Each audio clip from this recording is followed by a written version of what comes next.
안녕하세요. 구광입니다. 스님께서 이제 곧 정진을 위해 산사로 들어가신다는 말씀을 들었습니다. 그렇게 결심하시게 된 계기가 뭔지, 또 어떤 마음가짐으로 들어가시는지 계획을 좀 말씀해 주세요. 예, 저는 이제 동국대도 나오고 박사 과정도 하고 연구교수도 하고 했지만 늘 이제 참선을 하고 있었고요. 선원에서 정진도 했고 꼭 다시 한번 선원에 정진하러 들어가야 되겠다 이런 생각을 하고 있었는데요. 사실은 조금 늦은 것 같습니다. 박사 논문 쓰고 이제 책을 좀 내고 나면은 이제 정진하러 가려고 했는데 이번에 이제는 더 늦어서는 안 되겠다 이런 생각을 하고 이렇게 정진하러 들어가기로 마음을 먹었습니다. 또 얼마 전에 저희 BTN에서 노송아리 진달래 핀날 이 프로그램에서 저희 또 종정 스님과 함께 대화 나누시는 걸 배웠습니다. 공부하러 들어가시는 것에 대해서 또 칭찬도 많이 받으셨더라고요. 종정 스님께서. 어떤 시간이셨어요? 우리 지금 종정 큰 스님께서 젊은 스님들과 허심탄회하게 대화하는 그런 시간들을 좀 가지고 싶다고 늘 말씀을 하셨다고 그래요. 그래서 한 몇 번 그렇게 대담을 하는 경우가 있었는데 미리 원고 이 질문하지 말고 질문지기 없이 즉석에서 그냥 뭐든지 허심탄회하게 편안하게 대화를 좀 하자. 그러셔가지고 즉석에서 생각나는 대로 스님께 이제 물 흘러가듯이 질문을 하고 저도 저 개인적인 질문도 하고 준한 스님 같은 경우는 AI에서 그냥 뽑아서 질문도 해보고 어떤 형태로든 해도 좋으니 스님의 그냥 평상시 편안하신 형태로 말씀해 주시는 그런 그 시간을 가졌는데 역시나 평상시에 그 생각을 저희들에게 말씀해 주셔도 저희들한테는 큰 교훈이 되고 많은 분들에게 가르침이 될 수 있는 그런 내용이 되는 것 같아서 우리 종정예야 그러면 너무 이렇게 어른 스님이고 이렇게 좀 벽이 높을 거라고 생각했는데 이런 영상으로 편안하게 모든 분들이 스님의 그런 말씀과 그런 가르침을 들을 수 있는 시간이 돼서 좋아서 여러 번 한번 동참해서 저도 참여를 했었습니다. 사실 스님 저는 스님을 처음 뵌 게 유튜브에서 인왕경 강의하시는 걸 우연히 제가 접해가지고 너무 감명을 받았던 기억이 있어요. 그래서 그때 나라가 막 잘 됐으면 좋겠다는 마음이 들어서 교보문고 막 가가지고 인왕경 그 책을 사서 스님 독경하실 때 같이 하고 막 이랬던 기억이 있거든요. 인왕경과 스님의 인연이 어떻게 또 시작되셨는지도 궁금하고 그 인왕경이 지금 현대인인 저희에게 왜 필요한지 좀 잠깐 말씀해 주실 수 있을까요? 예, 저는 이제 우리 한국의 이 불교사를 연구를 하다 보니까 조선시대 때 이제 우리 불교사도 보게 됐는데 그러다가 일왕산에 사찰이 별로 없는 걸 알게 됐어요. 그리고 왜 이제 동쪽의 흥인지문에서 동쪽이 인인데 서쪽에 왜 조선시대 때 어질인자를 쓰는 그 산 이름을 썼을까? 일왕산이 왜 여기 있나? 이게 궁금했어요. 그래가지고 이제 역사를 쭉 보다 보니까 인왕경이라고 하는 경전이 있고 고려시대까지만 해도 인왕백고자를 있고 그 다음에 이 인왕경 안에 그 호국품이라고 나라를 수호하는 호국품이 있어서 그 나라가 힘들 때마다 인왕백고자를 했던 전통이 있었고 그래서 팔관의 연등회와 함께 인왕회가 고려시대까지 굉장히 중요했고 그래서 무학대사가 제자 스님을 인왕사를 세우게 해서 여기를 이제 그 인왕경의 전통, 인왕백고자의 전통을 가지고 그 조선시대 때 한양을 수호해주는 그런 형태로 하셨던 것 같아서 가만히 역사를 보니까 이제 그 연산군 이후로 인왕산에 절이 없어졌고요. 그때 이후로 아마 이 인왕경을 독송하는 그런 우리 전통이 이제 끊어진 것 같았어요. 그래서 이제 이게 호국 삼부경인데 그 인왕경을 다시 한번 우리가 독송을 하면 이렇게 그 국가 전체적으로 우리가 다시 국민들 전체가 마음을 모아서 기도하고 그 다음에 호국 불교의 정신을 다시 되새길 수 있는 그런 계기가 될 것 같아서 그 경전을 다시 그 인왕경 소를 번역하셨던 백준 선생님한테 독송본을 만들자고 해서 동국역경원에서 만들게 됐고요. 그 안에 내용에 보면 이제 그 힘든 세상이 오면 기후 위기도 오고 많은 어떤 전쟁도 생기고 힘든 게 많은데 이때마다 인왕경을 독송하면 정말 세상을 수호하고 각자의 마음과 몸과 가정과 국가와 이렇게 다 수호할 수 있다는 내용이 있는 부처님의 말씀이 경전이었어요. 그래서 우리나라 전통적으로 이걸 많이 했기 때문에 한번 독송을 하는 분위기를 만들어서 수행을 같이 한번 하자 이런 뜻으로 이제 저도 강조를 하고 이렇게 해서 지금도 인왕경을 독송하시는 스님들, 제가자들 많이 계십니다. 그게 좀 더 활성화가 돼서 앞으로 전 세계에 이제 한국인이 해야 될 일이 굉장히 많을 텐데 우리 한국 불교에서는 이랬던 국가를 위해서 도움을 드렸던 그런 그 전통을 좀 이어서 계속 했으면 좋겠다는 생각합니다.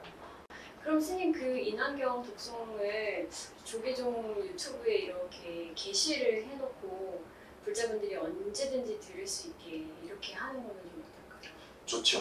그렇게 했으면 좋겠어요. 그래서 저는 이제 연부를 아주 주로 잘하는 스님이 아니어서 그냥 제가 독송한 거를 제 유튜브에는 올려놓긴 했으나 우리 조계종에서 연부를 잘 하시는 어산 스님들께서 독송을 해서 좀 올려주시면 그렇게 해주시면 이제 같이 따라서 독송하는 그런 붐이 좀 일어났으면 좋겠습니다. 굉장히 좋은 의견이시고 우리 종단의 그 유튜브나 홈페이지 같은데 올려놓는다면 많은 분들이 함께 독송을 해서 우리 국가에 어떤 힘든 일이 생길 때마다 인왕회를 많이 했습니다. 그러니까 연등의 다음으로 인왕회가 가장 활성화됐던 그런 그 전통이 있었던 우리 불교 행사였거든요. 이제 큰 스님들 모셔서 100분의 큰 스님을 모셔서 뵙고자 하는 그 내용이 원래 인왕경에서 온 겁니다. 그래서 큰 스님 법문 듣고 옛날에는 큰 스님 법문을 이제 한 분 한 분 따로따로 뵙고자 해서 모시는 게 아니라 그때는 큰 스님 100분을 한꺼번에 모셨어요. 한꺼번에 모셔가지고 같이 인왕경을 같이 독송하고 그래서 불상 100분, 보살상 100분 이렇게 해서 다 100의 숫자를 맞춰가지고 전 대중이 함께 와서 우리가 백중기도 할 때 한꺼번에 다 이제 선정의 힘으로 영가님들 천도하듯이 그걸 인왕회를 했어요. 그래서 이제 공민왕 같은 경우는 이제 몽고가 싫어했어요. 이걸 인왕회 하는 것을. 그래서 공민왕은 딱 주체적인 마음을 가지고 인왕회를 여러 번 열었습니다. 그래서 그 힘으로 우리가 이제 그 국난을 극복하는 그런 전통이 있었기 때문에 이것도 연등에 못지않게 역사가 깊습니다. 그래서 부활해가지고 다시 이제 한번 새로운 시대를 여는 그런 그 기도의 전통을 이어나갔으면 좋겠다는 생각합니다. 정말 그랬으면 좋겠습니다. 또 한국학을 또 공부하시면서 그걸로 또 미국 방문을 2년 전에 하셨어요. 그래서 이미 그때 물론 지금 뭐 그때 당시에도 BTS가 엄청난 인기였지만 사실 그 BTS 이후에도 지금 계속 고공행진을 하고 있거든요. 한국 불교가 세계 진출을 할 수 있는 가능성을 보셨는지 그런 거를 좀 듣고 싶습니다. 지금 전 세계가 그 한국 문화, 그다음에 그 한국의 어떤 많은 전통들에 대해서 굉장히 관심을 가지고 이제 한국에서 제작한 거면 일단 믿고 본다 이렇게 됐어요. 그리고 동아시아에서 중국이나 일본보다 이미지가 더 좋은 걸로 제가 가서 느꼈거든요. 그래서 미국도 그렇고 뭐 다른 나라에도 다 대부분 비슷한 현상이 일어나고 있어요. 그것은 무엇인가 하면 지금까지 우리가 20세기를 거치면서 물질 문명과 기계 문명 이런 동서의 어떤 또 전쟁도 있었고 세계 대전도 있었고 이런 많은 그런 과정을 거쳤는데 어떤 세계를 이끌어 나간다고 하는 나라들이 대부분 어떤 그런 경제력과 그 다음에 군사력 이런 걸로 주로 이제 그 나라의 이제 그 제국주의나 전체주의, 식민지 막 이런 식으로 갔는데 우리나라에 뭔가 이제 기운이 도래하고 있는 것 같아요. 근데 우리는 문화로서 하거든요. 무력이 아니라 문의 힘으로, 무력이 아닌 물력의 힘으로 이제 하고 있기 때문에 전 세계 사람들이 굉장히 좋아하고요. 그런 한국 문화 전체 가운데 한국학이라고 하는 형태로 제가 접근을 하고 박사과정도 한국학중앙연구원에서 했던 이유는 전 세계가 앞으로 한국에 관심을 가지게 되는 시절이 인연이 도래할 텐데 그때 한국 전체를 알게 하는 그런 전체적인 부분으로 접근을 하고 한국의 정신 문명이 무엇인가 해서 쭉 깊이 들여다보면은 결국 한국 불교와 만나야 되기 때문에 그렇게 되면 이제 한국 불교 문화를 너무나 좋아하게 될 테기 때문에 이제 그런 전망을 본 거죠. 그래서 이제 우리나라는 전 세계 사람들이 한국이라는 나라는 좀 특이하다. 다른 나라와 좀 다르다. 무엇이 다른가? 저 나라의 사람들은 마음은 어떻고 저 사람의 심학이 어떤 거며 정신과 전통과 문화, 의식도 전부 담겨있는 의미를 굉장히 이제 깊이 연구할 겁니다. 오히려 외국인들이 한국학 학자 전문가들이 많이 나올 겁니다. 그러면 결국은 한국 불교를 알아야 한국 전체를 알게 되지 않겠습니까? 이제 그런 부분에서 한국 불교의 전통이 중국 같은 경우는 문화대혁명이 있어서 좀 끊어진 부분이 있고 일본 같은 경우는 대처불교가 돼서 저도 일본에 가서 많이 놀랐어요. 그 좋은 일본의 사찰들이 오후가 되면 문을 닫고 스님들이 출퇴근하신단 말이죠. 그러니까 진짜 이 불교의 본질을 그래서 우리가 오롯이 가지고 있는 한국의 천년고찰들이 전 세계 사람들에게 큰 이 불법의 어떤 그 본래 모습을 보여드릴 수 있다. 그런 부분이 이제 우리에게 가진 큰 장점이기 때문에 스님들도 이렇게 여법하게 예전과 같이 이렇게 승가가 살아있고 말이죠. 그런 부분들이 반드시 이제 세계 사람들에게 큰 관심을 가지고 하는 부분이 될 겁니다. 사찰 음식이나 우리 불교가 가지고 있는 템플스테이나 이런 부분들이 그냥 오기만 와서 그냥 지내만 봐도 다 좋다고 하거든요. 굉장히 큰 이제 발전의 가능성이 있고 우리는 하던 대로 그대로 하고만 전통만 잘 지켜서 하고만 있어도 그분들에게는 큰 어떤 감흥이 될 수 있고 발심을 일으키는 그런 좋은 계기가 될 수 있다고 생각해서 전망이 굉장히 밝다고 생각합니다. 우리 한국 불교는. 요즘 보면 이제 K-pop 데몬 헌터스라는 그 애니메이션 때문에 제가 이제 종로에 이렇게 와 보면 예전에는 이제 왕의 옷을 입고 다녔어요. 외국인들이 골룡포에 이렇게 왕관 쓰고 요즘 갓을 쓰고 다니는 외국 남자분들이 많아요. 그러듯이 우리 예를 들면 갓 하면은 굉장히 좀 조선 성비 고리타분하고 뭐 거부의 대상처럼 뭐 이렇게 생각했는데 전 세계 사람들이 이제 갓을 좋아하고 있단 말이죠. 그래서 저는 농담삼아 얘기했어요. 그 갓 중에 최고의 갓은 803의 갓바위에 있다. 그러듯이 우리가 놓치고 있었던 부분, 우리가 그냥 평상시에 우리가 그냥 역사로서 그냥 가지고 있었던 부분이 이제는 전 세계 사람들에게는 흥미롭게 다가오는 새로운 문화가 되고 있다. 그래서 한국 불교는 아마 한번 거대한 그 전 세계의 그 변화의 중심이 될 수 있을 것 같은데 서양의 문명이 르네상스로부터 이렇게 변화가 되어 왔다면 신르네상스, 네오르네상스라고 하는 것이 이제 동양에서 한번 일어난다고 할 때 그 마지막 정수를 보여주는 것이 한국의 문화고 그 핵이 한국 불교가 아니겠느냐 저는 이렇게 생각이 듭니다. 조계종의 역할은 뭘까요? 여쭤보고 싶었는데 스님께서 아까 약간 정답을 말씀해 주신 것 같은데 저희는 그냥 하던 대로만 하고 있으라고 하셔서 그러면 되는 걸까요? 사실상 미국의 역사가 몇백 년 안 됐잖아요. 근데 우리는 평상시에 그냥 편안하게 그냥 당연하게 생각했던 그런 내용들을 보시면 전부 천년 넘은 고찰들이 너무 많아요. 그리고 예를 들면 뭐 상무주왕 같으면 뭐 보조 진울국사가 사셨던 그 산의 암자인데 막 천년씩 되어 있는 그 암자에 도인 큰 스님들이 살았던 역사가 그대로 살아있는 그런 모습들이 그대로 남아있단 말이죠.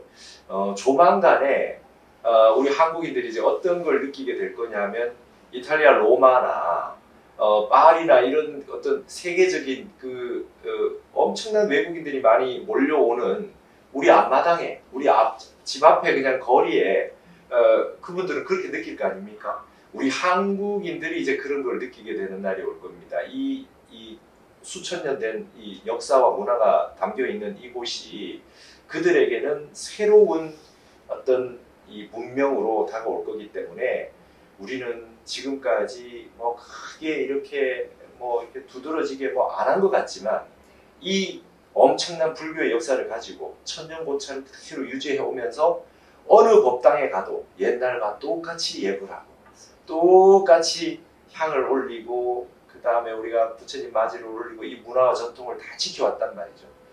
천년 된 그 종들을 치고 말이죠.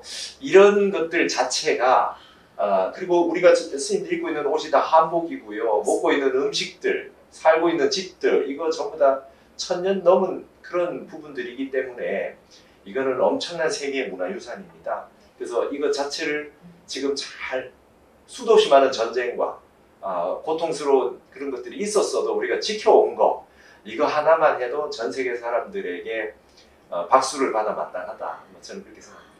일제강점기를 겪으면서도 대처불교가 되지 않고 부처님 그 법대로 그렇게 결사를 하시고 지켜오시고 경률론을 다 지켜오고 고려대장경 뭐 이런 그대로 다 지켜왔다는 거. 승가의 모습들을 그대로 지켜왔고 새벽에 예불을 해서 저녁에 주무실 때까지 선원이 살아있고 이런 전통이 그래도 그대로 지켜지고 있다는 거. 이거는 정말 참 우리 저 위에 어른 스님들 비롯해서 그 위에 많은 큰 스님들 이 한국의 사찰들을 수호하고 가람을 지켜오셨던 우리 많은 역대 어른 스님들이 계셔서 이것을 해왔다고 생각을 합니다. 그래서 저도 항상 지내면 지낼수록 우리 스님들께 승가에 귀하고 감사한 마음들이 큽니다. 예. 너무 감사한 마음을 갖도록 하겠습니다. 정말 감사합니다. 콘텐츠를 또 불교를 기반으로 만들고 싶어하는 대중예술가가 있다면 어떤 방식으로 공부를 하거나 하면 좋다고 좀 추천해 주실 수 있을까요? 우리 불교가 네. 일단 이제 다른 어떤 이웃 종교들보다 대장경을 가지고 있습니다. 경전이 너무나 많아요. 그래서 계속해서 경전만 공부해도 엄청나게 많잖아요. 뿐만 아니라 역사가 길다 보니까 다양한 문화적인 요소들을 다 갖추고 있어요. 그래서 유교에 남아있는 것들은 거기에 대응하는 불교적인 문화나 의례나 의식이 다 똑같이 있어요. 근데 유교적인 것들이 불교에서 기반한 것들이 굉장히 많고, 그러니까 우리가 지금 살고 있는 거의 대부분의 요소들이 한국인들의 거의 불교가 바탕이 돼서 시대가 흐르면서 유교와 또 습합을 하고 현대적으로 변화가 되고 이런 부분들이 많거든요. 그래서 제가 볼 때는 불교를 먼저 막 이렇게 공부해 와서 이렇게 한다고 생각을 안 해도 우리가 지금 생활 주변에 있는 부분들에 대해 가지고 공부를 해 들여다 보면은 불교와 만나는 부분들이 있을 겁니다. 그걸 가지고 연구를 해서 이제 그 불교적인 부분들을 쫙 이제 그 연구를 해서 따라 들어오다 보면은 현대적인 부분들과 만나는 부분들이 반드시 있을 거예요. 그리고 지금은 이제 영상 시대가 됐기 때문에 대중들과 만나는 걸로 가장 좋은 것은 오프라인도 분명히 필요합니다. 기운을 그 자체를 느끼고 스님들도 만나고 사찰도 가고 오프라인도 반드시 필요한데 그걸 만날 수 있는 너무나 좋은 매체가 대중 이 영상 매체가 있기 때문에 이걸 적극적으로 활용해서 그런 부분들과 잘 이렇게 관심을 가지고 보다 보면은 반드시 문제의식이 있는 곳에 불교의 어떤 사상과 전통 내용들이 반드시 있어요. 그래서 각자가 그런 부분들을 찾다 보면은 그게 하나가 이렇게 딱 이렇게 랑데뷰가 되면 컨텐츠가 된다고 봅니다. 그래서 처음에는 편안하지만 점점 깊이 있게 들어갈 수 있는 부분들이 있고, 그리고 이제 우리 스님들도 지금 저나 우리 밑에 후배 스님들이 이런 부분에 관심이 많습니다. 부처님도 전도 선언하실 때 같이 가지 말고 혼자 가서 따로따로 다 전도해라. 그만큼 포교를 열심히 하라고 말씀하신 거거든요. 그러면 한 분이라도 더 이 좋은 불법을 전하기 위해서는 다양한 형태가 있을 텐데 이 영상, 이 포교 이런 부분들도 굉장히 중요하거든요.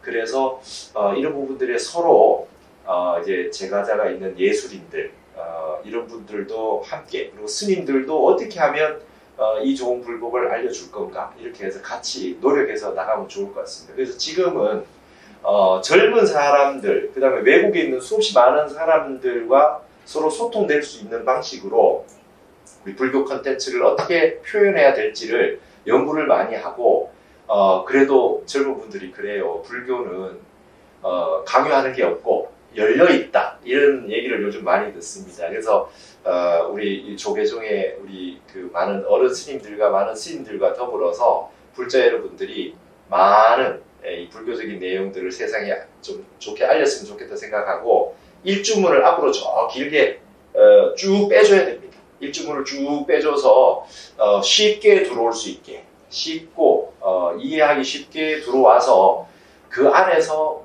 뭐든지 하다 보면 어느 순간에 깊이 있는 불교의 본질을 찾아서 또 오게 될 거고 그 다음에 공부하게 될 거고 하다 보면 일주문은 들어온 지가 나도 모르게 어느새 나는 대웅전에 있구나 이렇게 되는 날들이 있기 때문에 어떤 형태로든 불교와 만날 수 있는 인연을 맺어주는 것이 제일 중요하다고 생각이 듭니다. 앞으로 이제 불교와 유튜브, 디지털 그리고 이런 것들을 스님께서는 어떻게 활용하시고 싶으신 계획이 좀 있으신지 그 이야기를 좀 듣고 싶습니다. 저는 일단은 이제 지금 현대에 필요한 그런 부분들 위주로 일단은 강의를 했었습니다. 우리 방송 강의에서는. 그래서 타너 스님의 회통사상이라든지 지금 하고 있는 한국학 에세이라든지 한국인이 한국을 잘 모른다. 그렇기 때문에 불교를 아는 분들, 그 다음에 유교도 아는 분들이 이제 한국의 정신문명을 얘기를 해줘서 지금 벌어지고 있는 이 한류라든지 이런 부분들에 깊이 있는 뿌리가 어디서 기반했는지를 알려드리고 싶어서 그런 이제 대중들과 소통할 수 있는 부분들도 했고요. 그리고 공부를 하다 보면 누구나 우리가 이 존재의 근원에 대해서 생각을 하게 되거든요. 우리가 왜 사는지, 그 다음에 생사의 문제, 죽으면 어디로 가는 건지, 그 다음에 또 윤회도 궁금하고, 그 다음에 어떻게 사는 것이 잘 사는 것이고, 지금 내가 열심히는 살고 있는데 나는 어디로 가고 있는지, 이런 그 존재적인 실존적인 물음들이 생길 때 그 내용들이 결국은 부처님의 최초의 의문이었고 문제의식이었기 때문에 그것이 불교에 다 있단 말이죠. 그거를 또 제시해주는 또 깊이 있는 내용들도 다 있기 때문에 이걸 같이 이제 병행해서 해드려야 될 필요가 있거든요. 그래서 우리에게는 수없이 많은 경전이 있기 때문에 많은 경전들을 소개해드리는 것도 중요하고 부처님 말씀과 역대 큰 스님들 그 다음에 이런 말씀 전해드리는 것도 중요하고 지금 벌어지고 있는 세상의 문제들 그 내용들을 먼저 보기보다는 나 지금 당장에 내가 마음이 힘듭니다. 내가 별로 지금 행복한 것 같지가 않아요. 이런 분들에게 당장에 처방으로 드릴 수 있는 마음가짐부터 해서 다양한 문제들을 제시해 줄 수 있는 것들 그런 것들도 같이 병행해서 이제 이게 서로 맞물려서 가야 될 것 같아요. 그 이제 기신론에 이제 진여문이 있고 생멸문이 있다 그러잖아요. 인간의 본질, 인간의 궁극적인 삶의 문제에 아주 깊이 있는 철학적인 그런 담론 같은 것도 필요하고 그 다음에 지금 당장 일어났다 사라지고 일어났다 사라지는 내 이 한마음을 어떻게 하지 못하겠습니다. 지금 사람과의 관계, 그 다음에 경제적인 문제 이런 부분에 어떻게 조금이라도 지금 당장 지혜롭게 살 수 있을까요? 이런 눈앞에 있는 현실적인 실용적인 문제까지 같이 어울려서 이렇게 들어가야 될 것 같거든요. 그래서 우리가 항상 문제는 항상 두 가지입니다. 있음의 세계와 보이지 않는 세계, 드러난 세계와 드러나지 않는 세계가 있는데 이 두 가지를 불교는 다 제시해 줄 수 있거든요. 그래서 그런 부분에 다양한 컨텐츠들이 앞으로 많이 제시될 거라고 봅니다. 그래서 이제는 저는 일단은 이제 그 불교적인 부분에서는 한문 불전을 많이 이제 강의를 했는데 저는 앞으로 나중에 되면 이제 좀 한문 불전 가운데 좀 어렵다고 생각되는 거, 어려운 걸 어떻게 쉽게 이해하실 수 있게 쉽게 보실 수 있겠는가, 부처님의 법문 같은 조사스님 말씀 같은 걸 그런 걸 좀 강의도 하고 그 다음에 저는 이제 유교나 이런 부분도 공부를 좀 하고 했기 때문에 종교학적인 부분들 그 다음에 이 현실적인 부분들의 문화적인 부분들 제가 문학 전공했기 때문에 그런 문화예술적인 부분들과 우리 이런 불교 내용이 접목되는 부분들을 이제 그런 현실적인 부분도 놓치지 않고 한 번씩 이렇게 짚어보는 그런 강의도 하고 그러고 싶습니다. 네. 조계종의 책임감이 막중한 것 같아요. 한국 불교를 대표하는 종파이고 이 조계종이 이제 과거, 현재, 그 미래는 어떨까? 이런 거를 좀 성찰해 주실 수 있을까요? 우리 중단에서 이렇게 지금 역사를 이렇게 보면 삼국시대, 통일신라, 고려시대 이렇게 거치면서 불교가 완전히 꽃을 피웠습니다.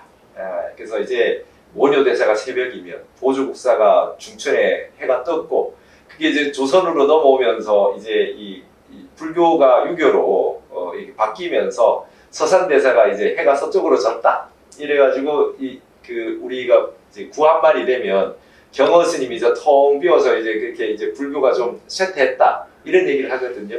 근데 다시 이제 이 독립운동을 하고 새롭게 정신을 만들어서 우리가 지금 이 대한민국을 만들어 오는 가운데에서도 이 안에서도 우리 한국 불교는 역동적으로 이 과정을 거쳐서 지금까지 이르러 왔습니다. 그리고 실질로 보면 과거를 이렇게 살펴보면 우리 한국 불교의 역사에 뭐 조선조 시대 때부터 범난이 아니었던 적이 없고 늘 핍박받고 막 힘들었어요. 우리 한국 불교가 쉬운 적이 별로 없었습니다.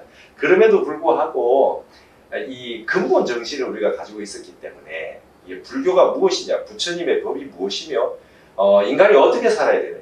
그리고 우리가 이 몸을 받아 이 세상에 왔을 때는 그냥 이 몸뚱이 시봉하러 온 게 아니라 내 근본 이 본래 면목을 찾아서 이 지혜를 터득해서 이 문제를 생사 문제를 해결하기 위한다라고 하는 그 종지를 우리 한국 불교 우리 조계종은 한 번도 놓치지 않고 지금까지 지내왔었습니다. 그렇기 때문에 지금 현대에도 뭐 스님들이 출가를 조금 안 하시고 뭐 이렇게 하는 것 같지만 제가 어떤 그 스님에게 진지한 질문을 들었어요. 스님, 한국 불교 역사 가운데 스님이 한국 불교에서 전공인데 스님 숫자가 적어서 한국 불교가 위기에 빠져서 거의 뭐 없어지다시피 한 적이 있습니까? 그렇게 질문을 해요. 그래서 제가 이렇게 보니까 스님 숫자가 좀 줄어들었다 해서 불교가 쇠퇴한 적은 거의 없어요. 스님들이 바르게 정법을 딱 가지고 지내왔을 경우에는 그런 경우가 없어요. 약간 뭐 신돈이라든지 뭐 이런 식의 문제를 일으키는, 국가적으로 문제를 일으켰을 때 그게 이제 빌미가 돼가지고 그걸로 이제 탄압을 받거나 이런 경우는 있었다고 해도, 그랬다고 해도 그 주변에 항상 우리 좋은 스님들, 큰 스님들이 계셨기 때문에 흔들리지 않았습니다. 우리 뿌리가 깊습니다. 한국 불교의 뿌리가 깊어요. 그래서 이런 부분에 굉장히 이제 희망이 있는데, 특히나 전 세계가 지금 이제 불법의 시대가 되어가고 있습니다. 이 명상을 하고 있다는 것은 전 세계가 이제 불법으로 가고 있는 거죠. 종교하고 떠나서 종교와 상관없이 이제 그 불법으로 가고 있다는 것이기 때문에, 예를 들어서 미얀마에서 이제 윗바사나 같은 명상 수행들을 하는 부분들이 미국이나 유럽에서 열심히 했기 때문에 전 세계에 이제 퍼졌습니다.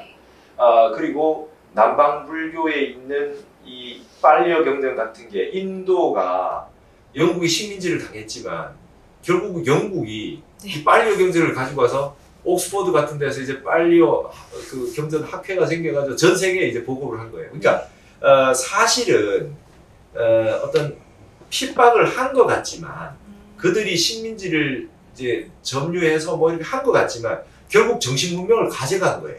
서구 유럽이. 네. 예, 그렇게 해서 불교를 제대로 이제 가져가게 돼서 이제 굉장히 이제 열심히 공부를 한 거죠. 그래서 미국이나 유럽 같은 나라가 굉장히 강대국인 이유가 이 불법을 만났을 때 자기들이 짊어지고 가고 있는 이 지게를 쥐고 가다가 장작을 실컷 가지고 가다가 황금을 발견했어요.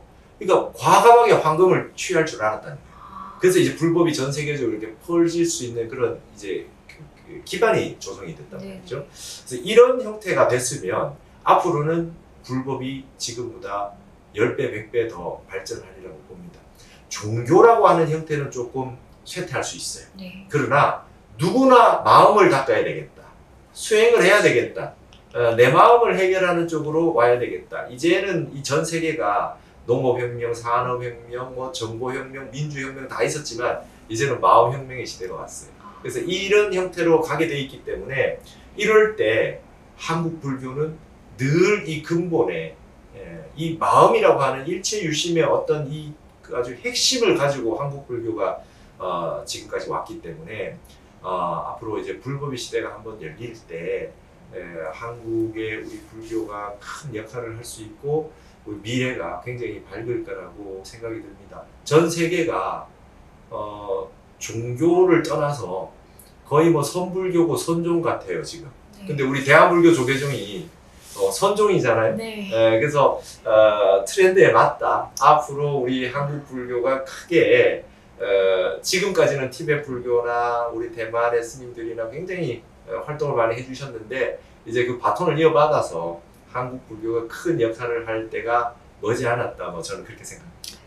이제 요즘에 사실 총무원장 스님께서 이제 선명상 말씀 많이 하시고 선명상 실천하시고 보여주시는데요.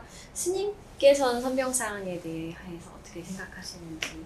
전 세계가 이제 명상 열풍이에요. 네. 그래서 이제 이 명상은 그냥 종교를 모르는 사람도 이제 명상을 하지 않으면 안 된다고 생각할 정도로 이제 보편화돼 가고 있는 게 이제 현실이거든요. 제가 미국에 가보니까 종교하고 상관없이 여기는 이제 명상하러 와야 된다.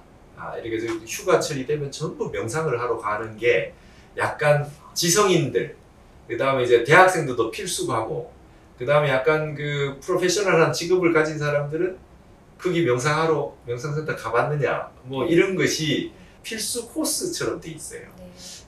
그러면 이제 앞으로 이런 형태로 갈 때 우리가 우리 한국의 한국선, 가마선 이런 것도 굉장히 전통적으로 있지만 세계의 어떤 그 스탠다드에 좀 맞춰줄 필요가 있죠. 그래서 우리나라의 전 세계 어떤 사람들이 와도 한국에도 명상센터가 있구나 이런 걸 느끼게 해주고 한국이 산하대지에 맞는 또 명상의 어떤 프로그램들이 있어서 그 사람들이 와서 한국을 좋아해서 많이 올 거니까 명상 프로그램도 많이 있었으면 좋겠습니다. 근데 한국인들도 마찬가지예요.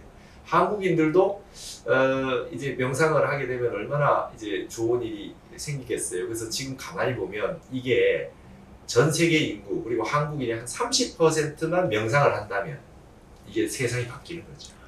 이제 완전히 바뀔 겁니다. 그래서 선명상이라고 하신 데에는 이제 대중들과 함께 하고 다가가려고 아까 제가 말씀드렸듯이 일중을 앞으로 쭉 빼주는 그런 역할을 하시기 위해서 총무원장 스님께서 그렇게 지금 강조를 하시고 계신 것 같아요. 굉장히 좋은 일이고 그 다음에 일중을 통해서 쭉 들어오다 보면 이 한국선이 있지 않습니까? 그래서 그게 이제 전 세계 외국 사람들, 한국인들 쭉 해서 이렇게 쭉 따라오다 보면 저절로 그냥 이 안에서 논일다 보면 그냥 대웅전에 가서 최상승의 이 선법, 우리 가나 선법을 이렇게 만나게 되는 이제 전 세계적으로 명상을 잘하는 사람들 가운데 이 정도로는 만족 못하겠다.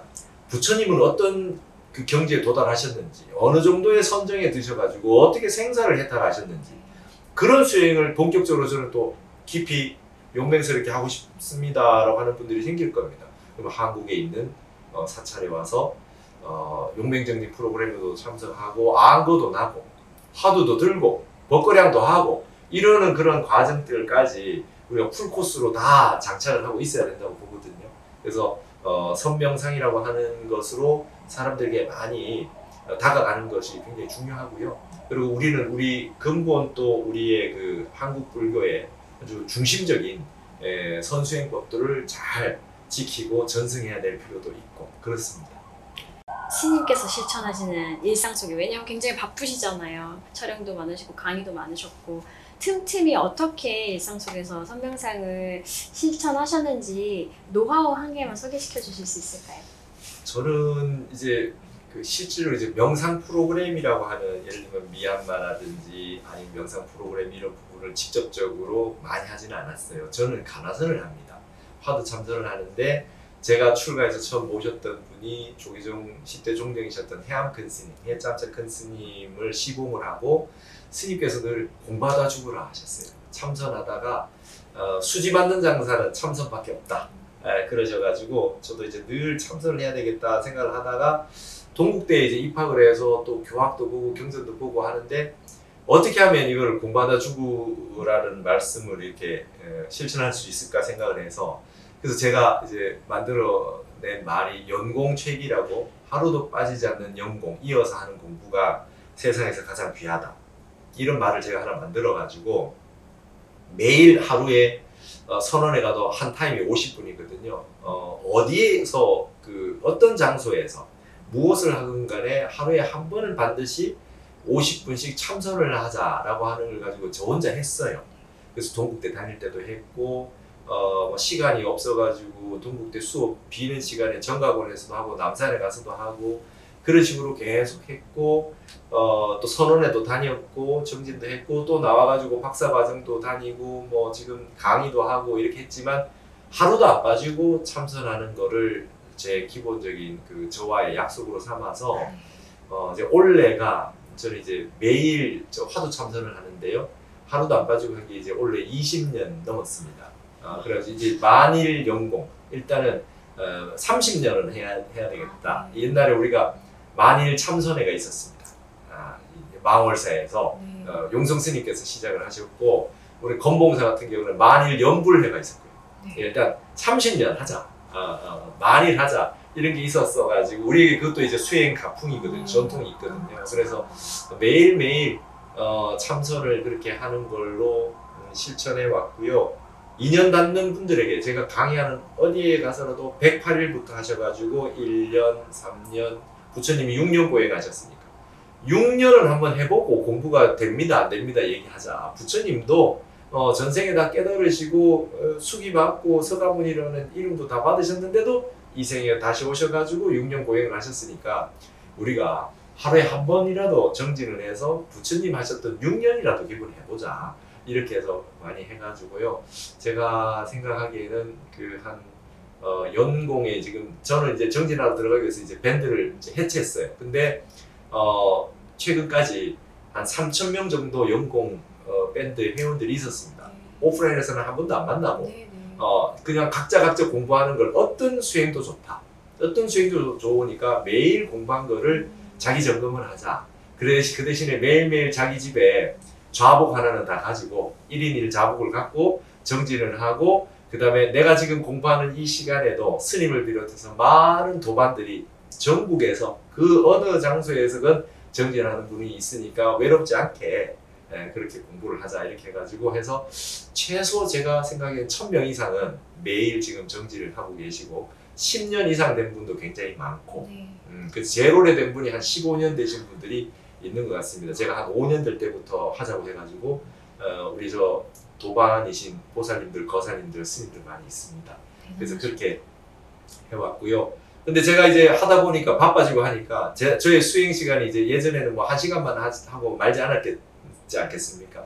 여러 시간 하고 했는데 점점 수행 시간이 적어져 가지고 하루 그냥 50분 앉는 정도로만 만족하고 이렇게 끝나는 그렇게 되는 수밖에 없어서 그래서 이제 이제 좀 더 깊이 정진을 한번 본격적으로 해봐야 되겠다 이렇게 생각을 했어요. 그래서 많은 분들이 각자 어떤 수행도 좋으니까 나에게 맞는 수행을 골라서 연불도 좋고 다란이도 좋고 독경도 좋고 사경도 좋고 참선도 좋고 윗바사나도 좋고 무엇이든지 매일 수행하는 그런 형태로 산다면 이거는 이제 완벽한 부처님의 제자로 사는 것이 아니겠느냐. 그리고 제일 잘 사는 거 아니겠느냐 이렇게 생각하고 그렇게 했습니다.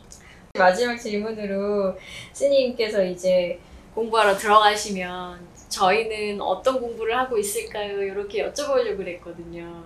근데 지금 이제 연공 얘기를 해주셔가지고 연공을 하고 있으면 될까요? 계속. 네, 중요한 거는 이제 그 공부를 하실 때 질문을 많이 하세요. 어떤 공부를 하면 좋겠습니까? 이런 말씀 많이 하세요. 근데 이제 사람마다 다 근기가 다르고 기질이 다르고 예를 들어서 이제 유식하게 받는 분이 있고 중간하게 받는 분이 있어요. 나는 이거 그냥 바로 못 믿겠습니다. 아주 중요하게 좀 논리적으로 다 정리가 돼 있는 거라야 난 공부를 잘 하겠습니다. 이러면 유식하게 맞고요.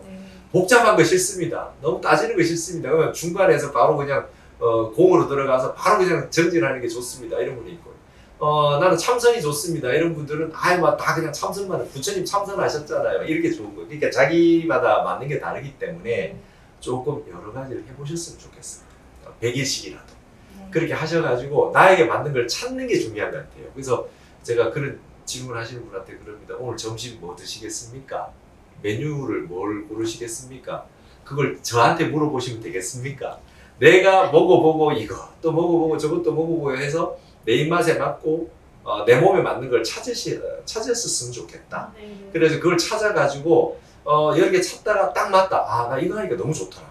나한테 이게 딱 맞더라. 그러니까 어느 분은 나는 이게 좋다. 어느 분은 이게 좋다. 이렇게 할 수 있거든요. 근데 그거는 그분 분상에 맞는 공부이기 때문에 철저하게 나는 내가 공부를 해보고 내가 했으면 좋겠다는 공부를 찾으셨으면 좋겠습니다. 그걸 찾으면 그 다음부터는 이제 행복해집니다. 나는 이거 하면 가장 나는 마음이 고요해지고 행복하더라. 나한테 잘 맞더라.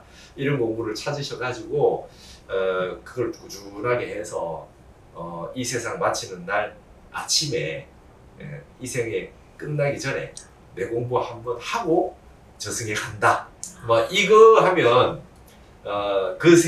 이 사후에 어딜 가더라도 겁나지 않지 않을까. 뭐 염라대왕 앞에 가서도 네. 공부하는 마음에 염을 하면 되잖아요. 염불 하실 분 염불 하시고 화두 들 분은 화두 들고 있으면 되니까. 그러면 이제 무유공포가 되지 않겠나. 그렇게 생각을 합니다. 그래서 공부는 혼자 하는 겁니다. 도반이 다 공부를 시켜주는 것이기는 하지만 결국 내 발심과 내가 내 마음을 챙기고 내가 내 수행을 챙겨서 세상에 올 때 혼자 태어나서 저승에 갈 때 내 제삿날도 내가 혼자 가듯이 결국은 이 행복한 나홀로가 있어야 돼요. 그래 좀 약간 고독하더라도 내 공부를 내가 해야 되기 때문에 각자가 자기 살림살이를 다 챙겨가지고 그렇게 공부를 가지시면 좋겠고, 내 공부를 하는 분들은 반드시 회양을 하게 돼 있어요. 묘각이 오기 전에 10회양 품이 있잖아요. 다 깨닫기 전에도 반드시 공부해서 좋은 게 있으면 옆에 나누게 돼 있습니다. 같이 하자. 같이 하자. 내가 10% 했는 사람은 10%만큼 옆에 있는 분 도와줄 수 있고요. 100%가 안 돼도 다 베풀 수 있고 보살행을 할 수 있거든요. 공부해서 내 이기적인 마음을 채우기 위해서 한 공부가 아니기 때문에 반드시 보살행으로 나타나게 돼 있다. 그게 이제 공부의 공덕입니다. 그래서 그럴 수 있으니까 이 꾸준하게 공부를 하시면 이게 되지 않겠나 생각합니다. 네. 스님은 3년 뒤에 3년 계획이실까요? 일단은 공부를 하려면 네. 기본 3년이 이제 기본인 것 같아요. 네. 이제 워밍업 하고 조금 이제 깊이 들어가고 뭐 이렇게 하는 시간이어서 그냥 그래서 기본으로 3년을 생각하고 한다고 이렇게 했는데 뭐 갑자기 이렇게 막 전 방송을 하고 이래 놓으니까 이렇게 좀 이렇게 많이 알려지고 이렇게 했는데요. 3년 뒤에는 저도 잘 모르겠습니다. 그쵸, 사실 제가 어떻게 될지 지금 모든 거를 하고 있던 건 모든 걸 다 이렇게 방아착하고 내려놓고 네. 이제 오직 수행을 하기 위해서 저도 이제 공부하러 이제 선원에 그냥 우리 한국에 있는 좋은 선원들의 스님들 정진하는 초소에 들어가서 정진을 할 건데요. 그 이후에는 3년 뒤에 제가 공부를 해보고 네. 저 자신을 점검해 봐야죠. 그죠? 제가 이제 공부가 이제 어느 정도 된 건지 제대로 하고 있는 건지 그 다음에 저는 그동안 이제 뭐 강의를 많이 했으니까 링 밖에서 그냥 해설자로만 살았는데 제가 이제 링에 올라간다는 생각을 하고 그래서 몸도 만들고 이렇게 정진에 필요한 그런 부분들을 갖추기 위해서 지금 좀 하고 있는데요. 그 뒤에는 저도 잘 모르겠습니다. 되도록이면 하여튼 3년 안에 열심히 정진을 해서 그 다음 그때 또 제가 할 수 있는 부분을 찾아서 모든 분들이 각자의 역할이 있거든요. 그러니까 자기 역할을 찾아가지고 또 이렇게 어떤 형태로든 수행도 하고 보살행도 할 수 있는 그런 길을 그때 가서 선택을 하도록 하겠습니다. 건강히 더 큰 성찰 얻으시고 저희 곁으로 하루빨리 돌아와 주시기를 저희는 기다리고 있겠습니다. 너무 오늘 와주셔서 감사드리고요. 다음번에 그게 3년이든 5년이든 6년이든 그 공부 어느 정도 마치셨을 때 다시 꼭 뵐 수 있었으면 좋겠습니다. 그때 찾아가도 될까요? 예, 오늘도 이렇게 불러주셔서 너무 감사하고 너무 감사합니다. 그리고 각자가 본인의 자신의 열애가 출현할 수 있도록 아주 귀한 시간들을 다 가지셔가지고 다음에 뵐 때는 또 더욱 좋은 모습으로 또 여러분들과 만났으면 좋겠고요. 아마 한 3년이면 세상이 엄청 변할 것 같습니다. 네. 지금 1년은 옛날에 100년만큼이나 변할 것 같아요. 적응 못할지도 모르겠습니다. 저도 모든 상황이 굉장히 많이 바뀔 텐데 아무리 세상이 바뀌어도 변하지 않는 우리의 그 궁극의 진여 본체가 있습니다.